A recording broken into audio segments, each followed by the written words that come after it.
Hey guys, thanks so much for checking out my video. I'm going to be showing you how to turn this prefold into a fitted diaper. Before we jump into it, I just wanted to let you know that I'm going to be coming out with more videos like this, so be sure to hit that subscribe button and like this video if you like it, and drop me a comment if you've ever made a fitted diaper yourself. So let's jump into it.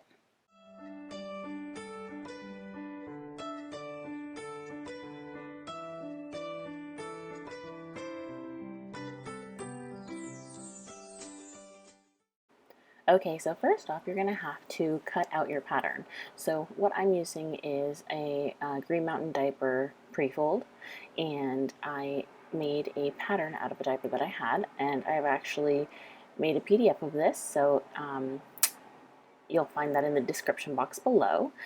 So right now I'm just showing you that you want to center it in the middle panel, and then just make sure that it's centered each side so that way you have enough seam allowance on either side of the middle seams. And then you just trace the pattern onto your prefold. You can use pencil or like a washable marker, whatever works for you. And then you'll be cutting off that edge, so don't worry about kind of making it go to the edge because you're going to need to cut that off. So then once you cut your pattern, you're going to have these side pieces, and I like to save them just because it's really good fabric. So I basically just trim the edges off, and then I'm going to be sewing them up later. But right now I'm just kind of rounding them out so they're roughly the shape of a regular insert. They're definitely smaller, so they're more of like a booster, but it's just a perfect little thing to kind of keep and use later for, extra absorbency and whatnot. So definitely hold on to those. You get two out of it because you have one on either side. And then there's the diaper. So then there you have it. You have two boosters and a diaper, and you're also going to be using an elastic that is going to be used on the leg openings as well as on the back to kind of hold everything in when they have little blowouts and whatnot. So let's get started.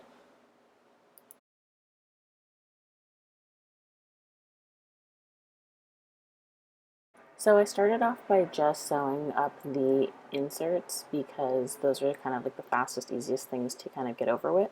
So I'm flipping them inside out and then pinning them just to keep all the fabric in place so it doesn't move around while I sew. And then I'm basically just going to go around and sew along the edge. And so you just want to make sure you leave about 1.5 to 2 inches of an opening at the end because you're going to be flipping them back inside out. That way you can kind of pull the fabric through because since it is a woven, it doesn't stretch very much. So you want to make sure you leave a decent amount of fabric at the end.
Okay, so next what you're going to want to do is you're going to basically sew up your tabs. So sew along the edge, and then once you get to the leg opening, be sure to stop and leave about 1/2 inch space because that's where you're going to add your elastic, and then sew about 1/8 inch along the leg opening to create a tunnel for that elastic.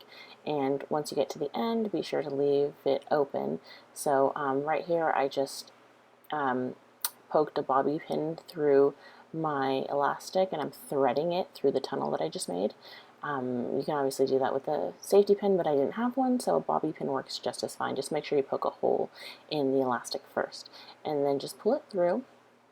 And so on the side that you left open, just have a little tiny bit of your elastic hanging out, and then just do a few back and forth zigzag stitches to make sure that you get it really secure.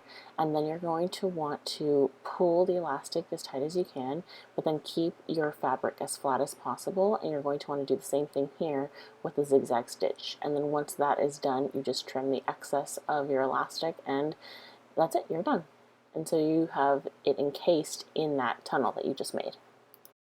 So then just finish off that side by closing off the final tab, which would be your front tab, and just go around the edge and do this whole process again on the other side of the diaper.